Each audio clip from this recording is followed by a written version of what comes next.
You need to have good friends to tell you when you look disheveled. Just a little like.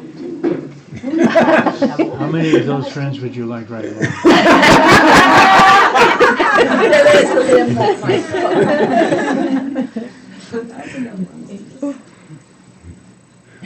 might. Well, we're back. So this is time for questions and discussion. If you have any questions related to any aspect of the meditation instructions that or Zopa's story, or anything else related to Dharma, any question in fact, though something about baseball or something like that, you probably have very limited ability to answer that. But other than, given that caveat, it's up to you.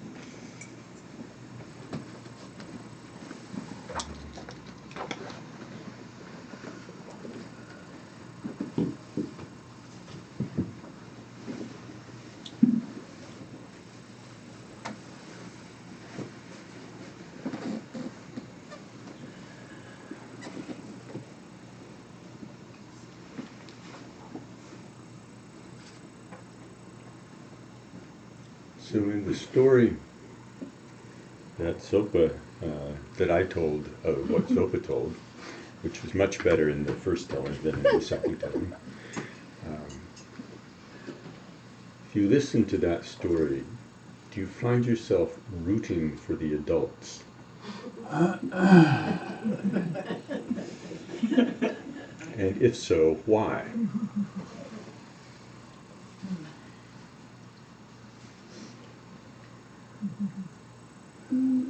Well, All right, Brooke. In that story, I don't really get a sense of two opposing sides, actually. I think everyone's looking for the same thing. Let's ask the witness. Did you feel like you were actually looking for the same thing at the beginning? No.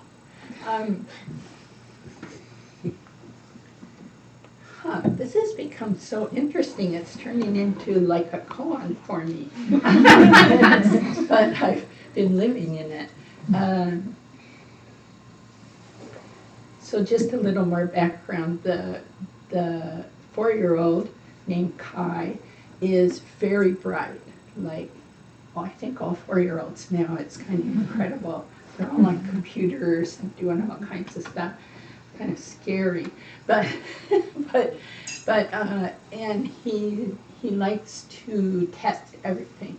And when you hit 4, I just found this out from talking to an early childhood educator, because we needed help.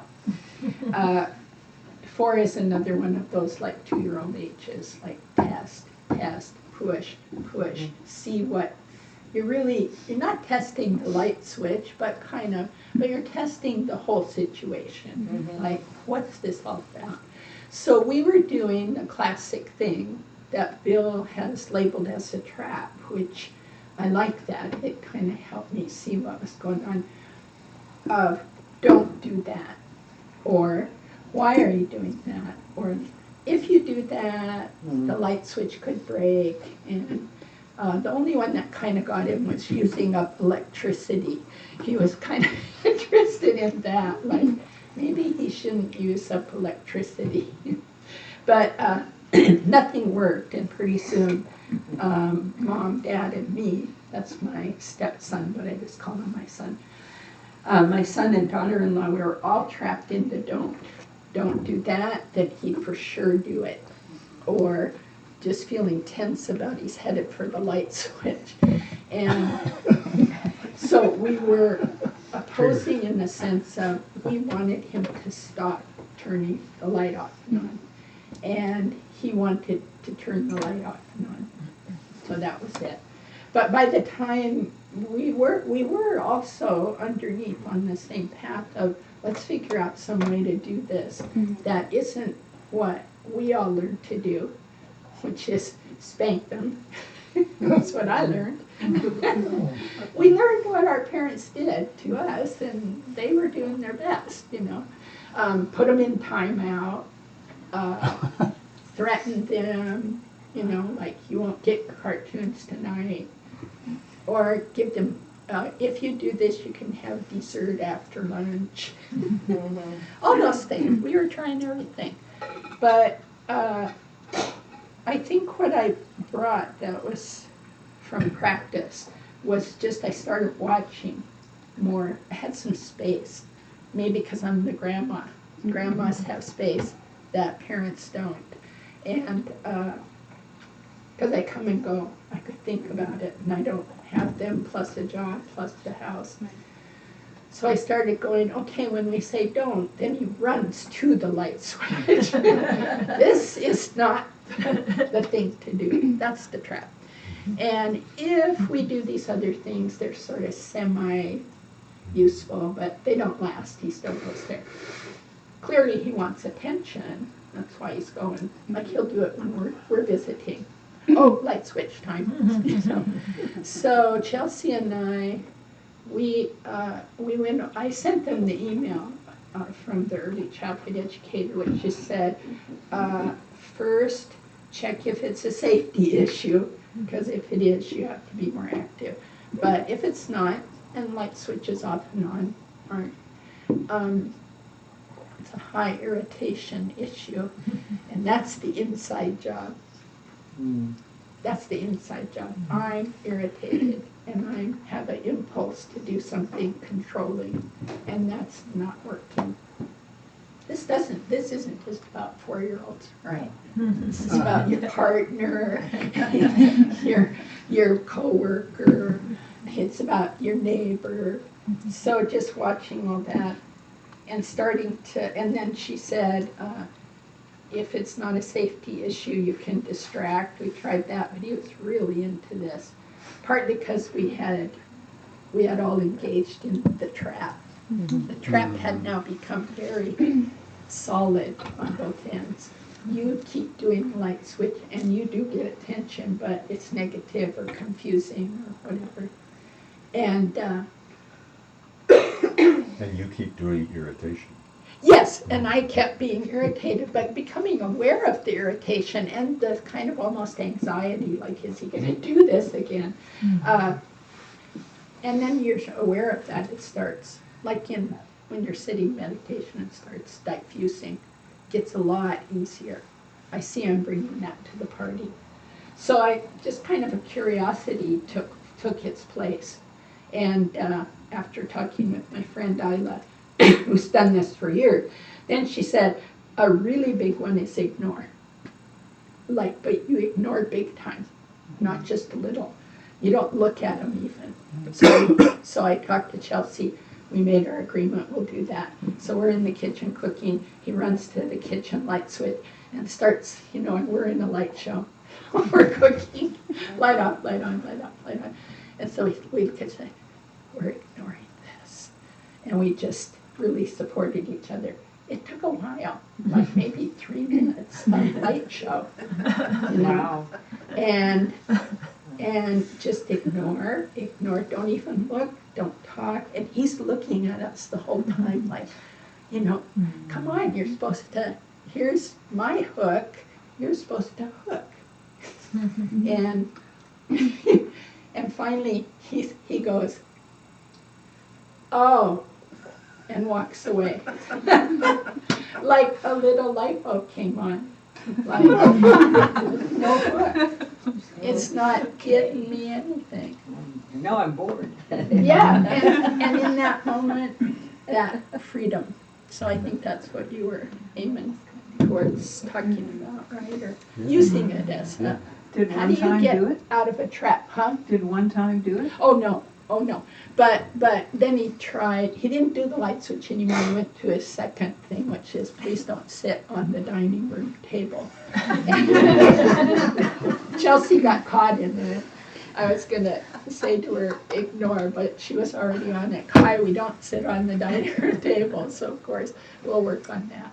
And I'm sure next time I'm back, there'll be another light switch. You should count on more than once. On the cushion, off the cushion. Count on more than once. And that's part of it too. So The trap. yeah. When you're sitting in calm abiding, has it worked to say, don't be distracted? Oh, yeah. Over and over. And then beating yourself Yeah. for being distracted. But that's what we do. Yeah. But that was the part that I found kind of in the end most intriguing, was that the ability, what you did externally to say, okay, we're not actually going to follow the pattern. Yeah. We're not going to follow the pattern. Yeah. And in the same way, when we're sitting in calm abiding meditation, we have an intention at the outset. I'm not going to follow the pattern.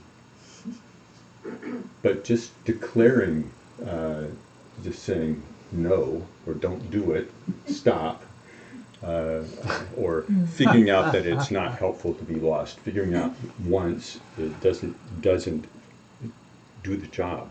So it's a matter of consistency, and just as it's going to be a matter of consistency in relationship to the external situation, it's also a matter of consistency internally, and a kind of a continuity of awareness and an ability to look to see the kind of the equivalency of the irritation arising in this situation, to see the equivalent of the mind beginning to sort of be bored. Just as And that's Kai is going to attachment. become bored and Yeah. do something else, Attachment the mind to will excitement. become, Yeah, I want attachment something to excitement. exciting to think about. So finding some kind of freedom from that entrapment actually it's a long-term proposition.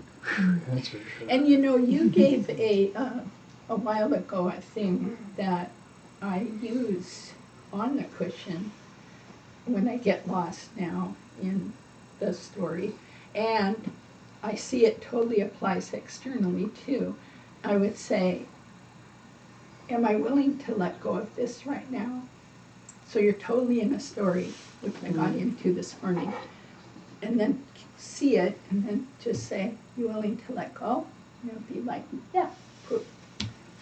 It would come back, but that's what we're doing over and over. Am I willing? And I was thinking about yesterday too, it's kind of saying, am I willing to let go of this suffering? Am Yeah. I willing to let go of this trap? And a lot of times our answer is no. I like this trap. And we need to look at that. Like, what do we think is in there? To what entices us over and over, which it is suffering in the end. But it looks kind of yummy on the surface, or at least familiar. Our trap can feel like our only possession. There you go. Yeah, we go over and over to it. Yeah. Yeah. It's home. The trap is home. Harry? Yeah, I have a question. Is the letting go more of, do you distinguish between it being about being curious about your attachment or being dispassionate? You know, as a way to stop the attachments for your comfort at the moment, because being attached to it is uncomfortable, or is it about deeper inquiry, like, why am I being? Well, that's such a great question. They're close, those two things, but they're not the same. And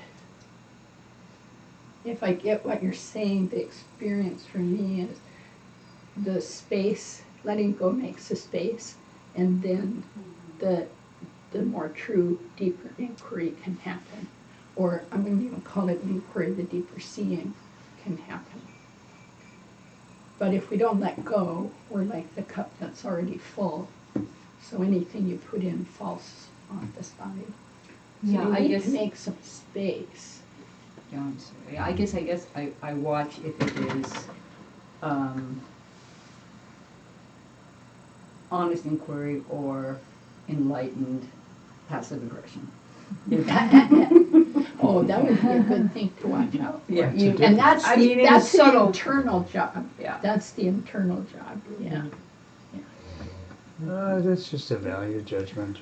What if, I think we have an opportunity right now as a nation to deal in the same, very same manner with a 4-year-old in the White House who keeps flipping the light switch. And That's there are interesting. whole industries that are built up around stopping him Yeah, and asking for our money daily. yeah. Hourly. Yeah, and we need to see Ignore him. which way is our liberation. And it could be a ditch to completely ignore. It could be a ditch to completely engage every hour. And With what? the flexibility can be through the middle. And that's going to be different for everyone. So if I tell people ignore, that's one solution.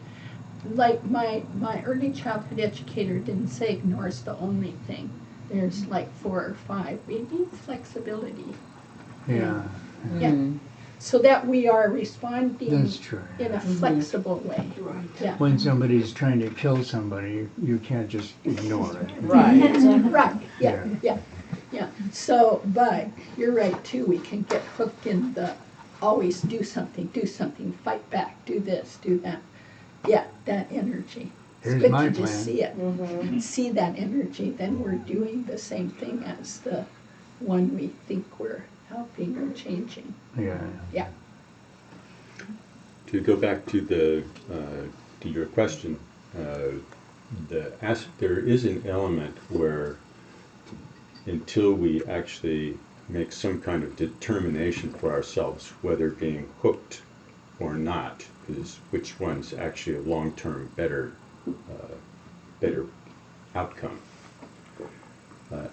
Until we do that, then actually cultivating some dispassion is actually is good, because we actually have to come to a place where we actually, no, it's actually not good to just be lost. And then after we've come to some kind of determination that being lost in our patterns is not so helpful, then what comes next is there's something else that's possible there. And when you started to talk about the why of inquiry, that's one dimension, but from the point of view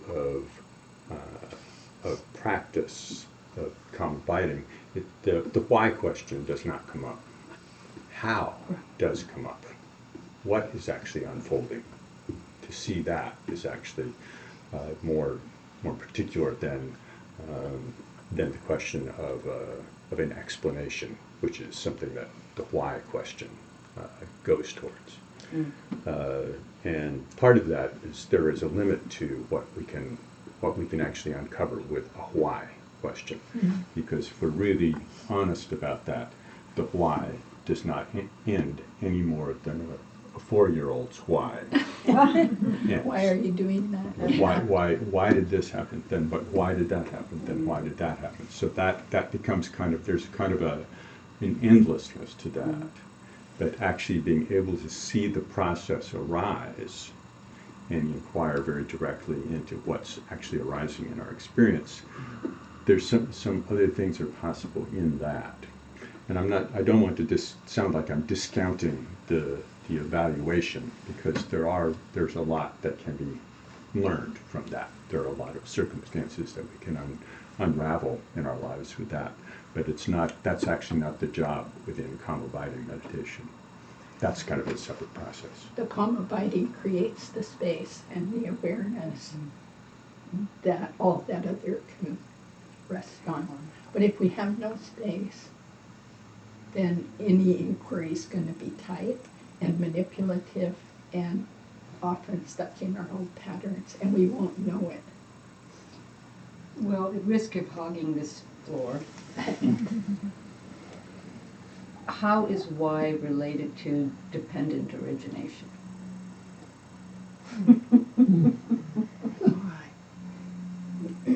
Is that question? How is Y related to dependent origination? Yeah, I'm getting it. It's like, but it's more. I'd say how is how. Is it how or is it what? Is It's a how. Oh, it's Yeah. a how. Yeah, it's actually a how. Dependent origination, Yeah. really big time how. Is a how. Yeah. Yeah. Okay. So it's actually you look, and I think this is excellent. Now, find a hog.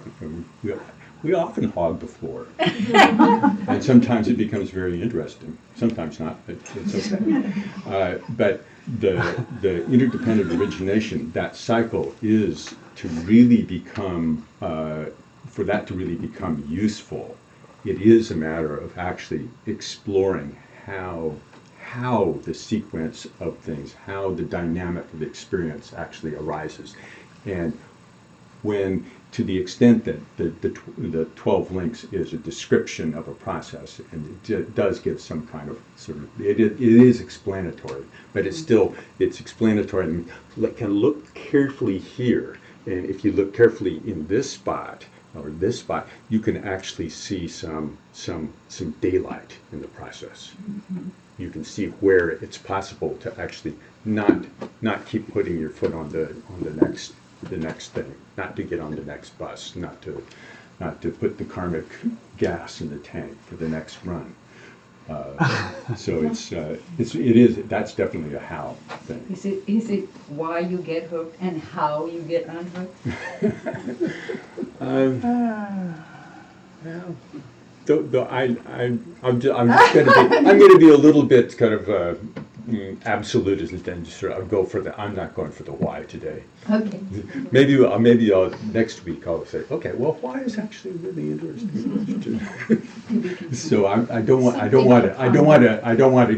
sort of making light of it and sort of being a little bit kind of concentrating on one side, but I think that's not to say other perspectives or approaches are not valuable. But sometimes it's just good. Within calm abiding, it's really good to make things as simple as possible. And so it's the fewer moving parts that we have in calm abiding, the better. Then that process will do its job. So other processes can do their job too. Let's see, I think Mary. So just, and then in another example of dealing with your aversions. So I was staying somewhere this last week in Chicago for a conference, and the hotel I was staying in, I check in, go to my room, open the curtains, and right across from me in this beautiful, otherwise beautiful cityscape was a very tall building with a very prominent name on that building in big white letters.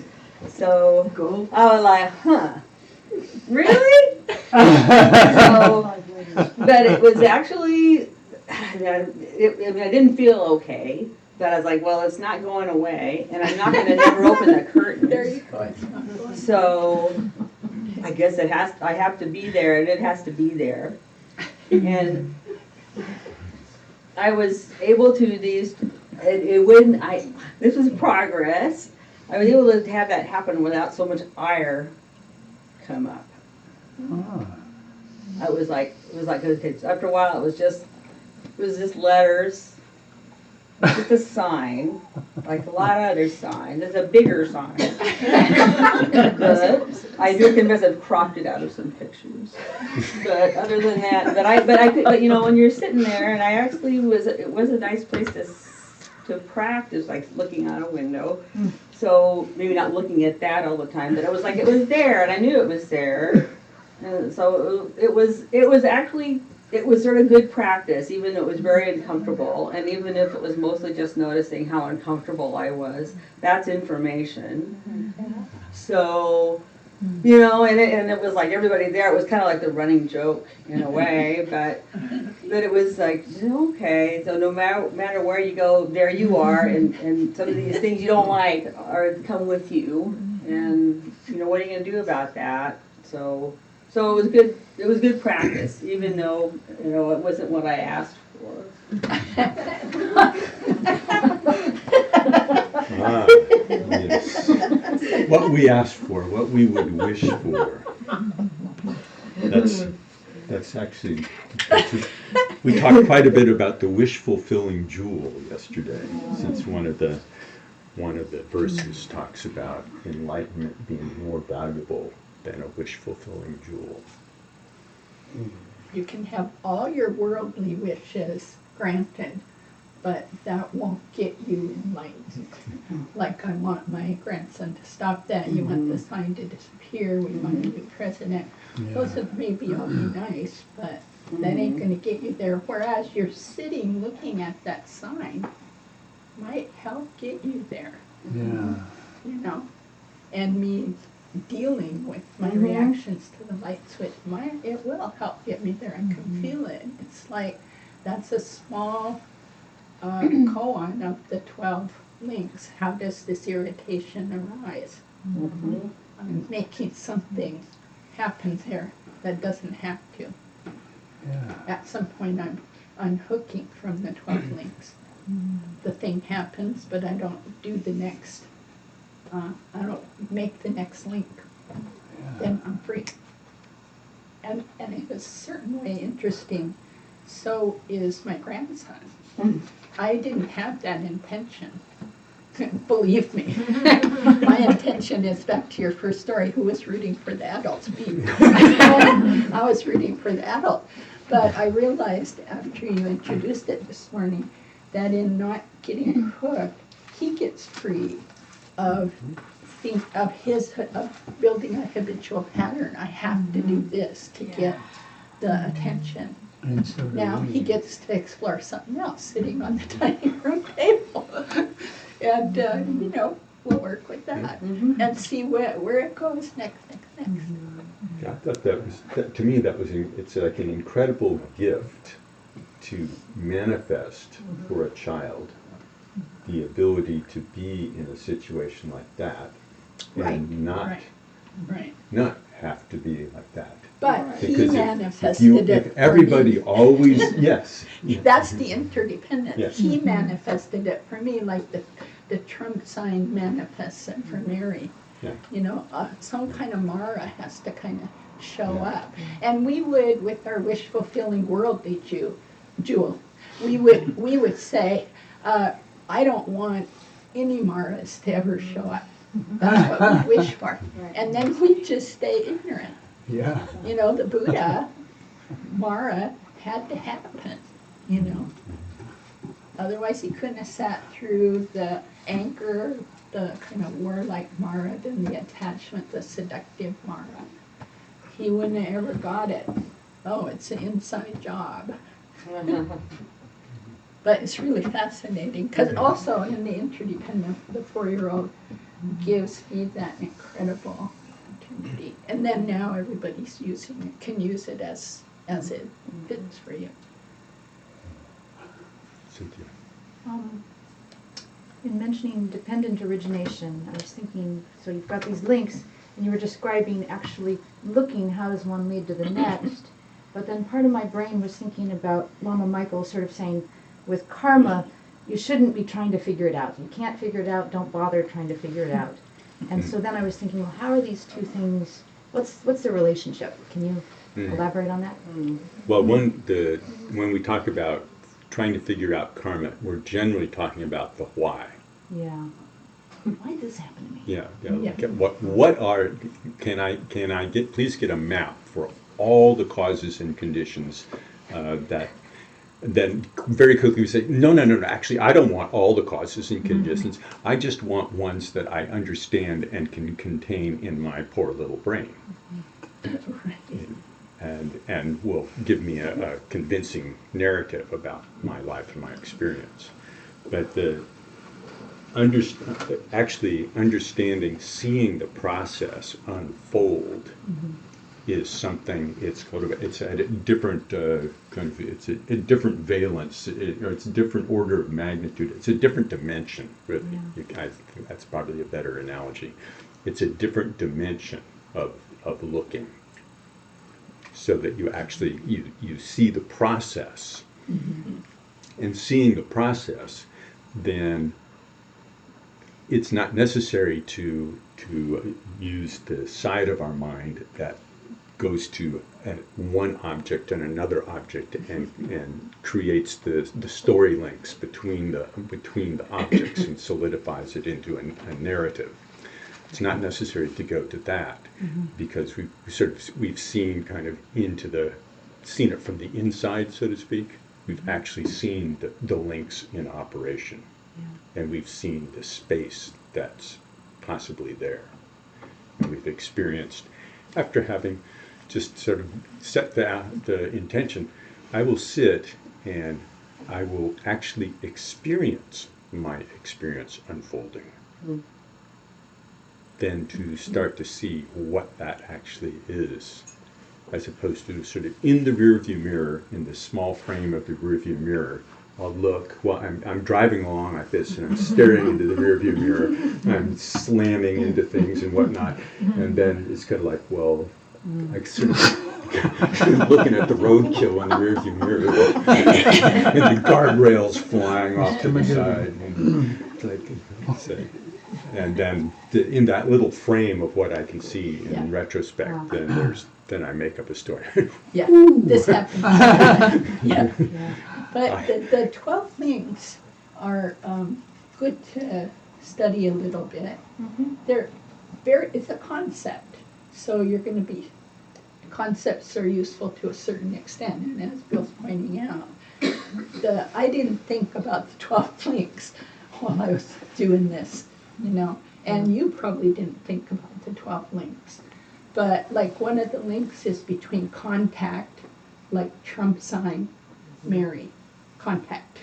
And then you can cut it right there, because you can see your reaction to the contact rising, and you don't do the usual.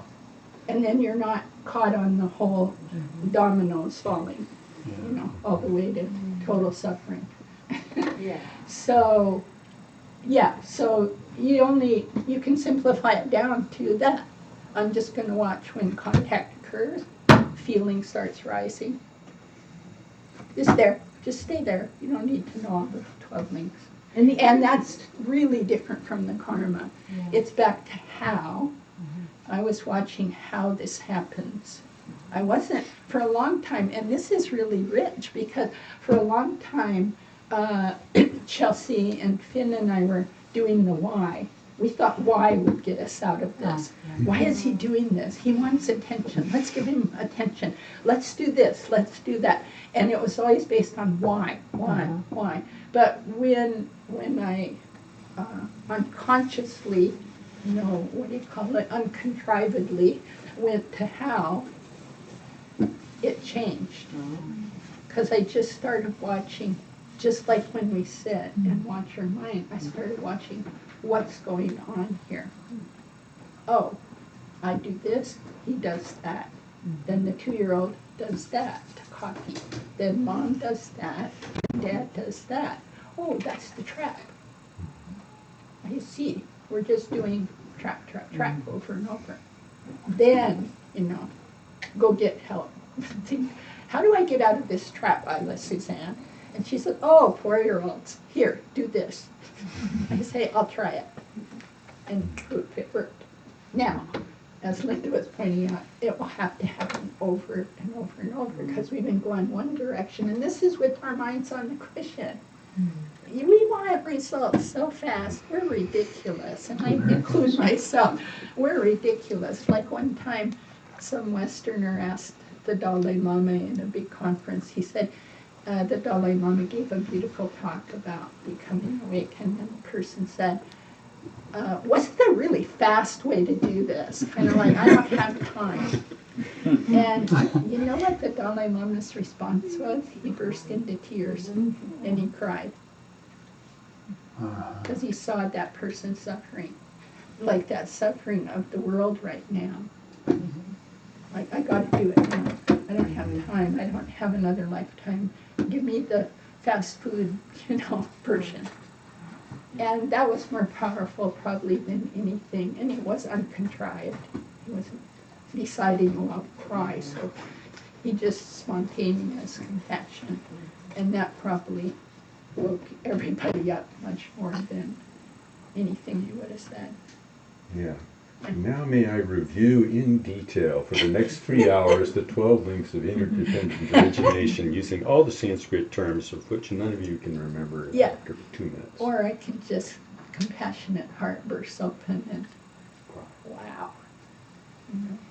And it certainly seems clear to me, clearer to myself anyway, that my reacting out of anger or any of those emotions is not helpful. It's never been helpful. It's just a bad habit. And how so what's different look like? I don't know if I know what that is, but I think all the shouting and on either side is obviously really to me not been helpful.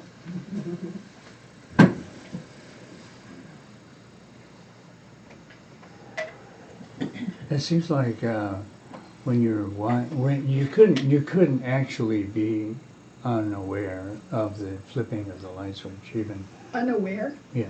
Oh no. We were Even when you were in that successful moment, you were certainly aware, and so it's what comes to my mind is the phrase from Aspirations for Mahamudra, where it says, its essential emptiness is nakedly clear. And so by ignoring it,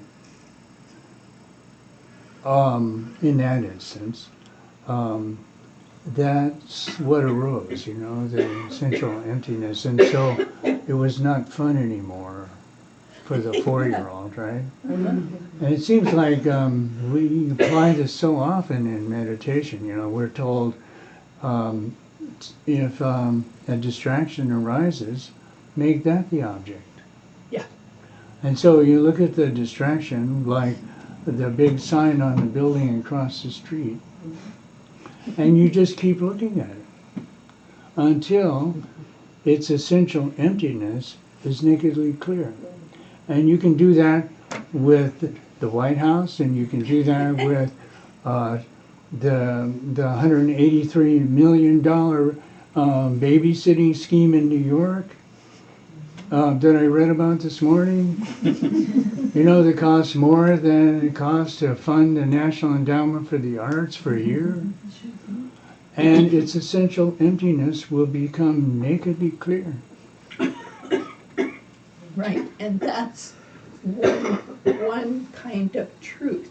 But we also have the relative truth, which is we still need to figure out in a flexible way.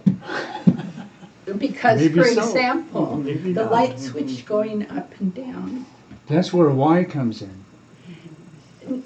maybe, or what, or how, I don't even know. But we pretended to focus on the food that we were cooking. Now, of course, our awareness was very much there. But to kind of show we're not doing that. And you're right, at some point it's like lights flicking off and on, what the heck? And it ends. But there's traps, both ditches, Michael. The ditch can be, it's all nakedly clear, so I don't have to do anything. There's no I, there's no other. That can be the nihilistic ditch. Then the other ditch is everything's really, really important, and I have to fight, and I'm hooked. And so it's working the relative and ultimate back and forth, even though they're both present all the time, simultaneous and concurrent. Yeah. It's a mystery. But we have to watch out, because we can go ditch to ditch. Mostly we're in the ditch of eternalism. we think, I think you're solid, I think I'm solid, I think there's a total difference. I think, all kinds of stories. That's the eternalism ditch. But we can't just hop out of that by saying Suvanch is empty of Suvanch and Zopa is empty of Zopa, so we have nothing to do. You still have to practice the 6 perfections and the 4 immeasurables because we're humans. We have certain conditions. We're not there yet. I'm always a bit leery about using the word emptiness. Yeah. Because if we really, what you described, actually, I say, well, there's kind of some possibility for not getting hooked because things are interesting. There's kind of a little why story, but it's too much in explanation as opposed to experience. Really actually seeing the nature of all phenomena, including awareness, is a different matter than just being able to ignore something. That is a very different. But the possibility for not being trapped actually does depend, in the end, it does depend on things not being solid, fixed, and intrinsically existent. It depends upon that, but we don't actually, our awareness is not refined enough to kind of actually see that. So I'm always cautious to well, it's all, it's, I like to actually avoid the word emptiness. Well, I thought of baseball when you said we could talk about just about anything, but baseball was off limits, I didn't say it was off limits. I just said You just probably think you wouldn't. wouldn't I know wouldn't be anything able about to it. do much with that. Well, I had this thought about it. Would you like to hear it? It's pretty interesting. This ball is coming really fast, All right. right? So fast. And this bat is coming even faster. And bam! Out of the park. Right? Where do you find the meditation in that? Well, I sort of went to the moment of impact and made it stop right there. But then, working back, there's all the finesse that went into making that ball take the path that it took. It could have been a curveball. It could have been all kinds of different things that took a lot of finesse. And then that bat that was swung, and how did it manage to catch that ball at just the right time when it was going so fast? How did he manage to connect that bat with that ball like that? Amazing. And I know that it takes meditation to do both those things, to throw the ball like that and to swing the bat like that. It takes the ability to focus on every instant of the swing of the bat and the throw of the ball to get to that level, to be able to make that connection. That's meditation.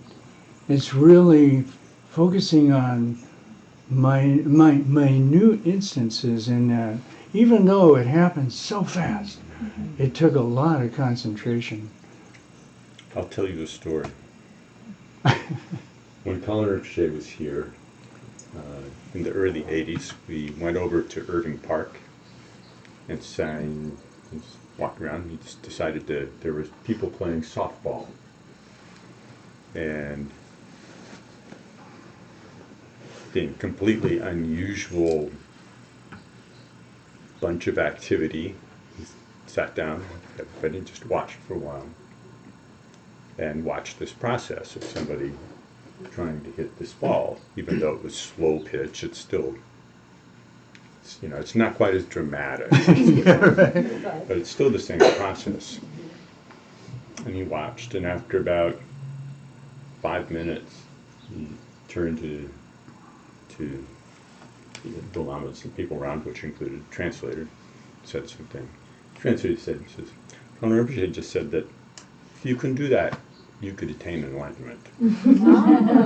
Yeah.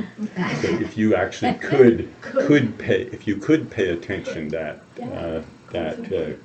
clearly and that precisely, then it would be possible to attain enlightenment. There's some other parts of your story, though, which I will take exception to. Okay. This notion of finding a moment, or actually, this solidifies some of this too much. It solidifies things too much. But I think in the process of learning to pay attention like that, if you allow your attention to actually not go to the explanation of there being a moment to stop, then you might find out something else. Uh-huh. So.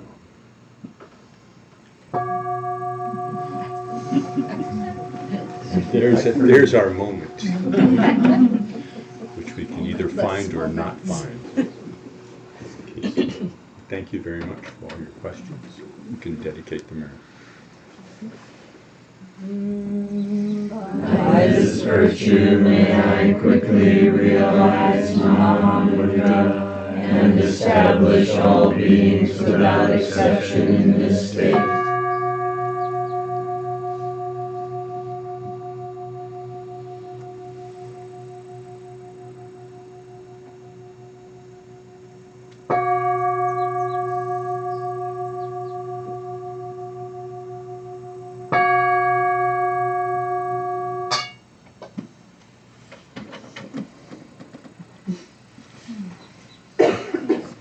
Thanks, everybody. Thank you all. See you tonight at 6:30.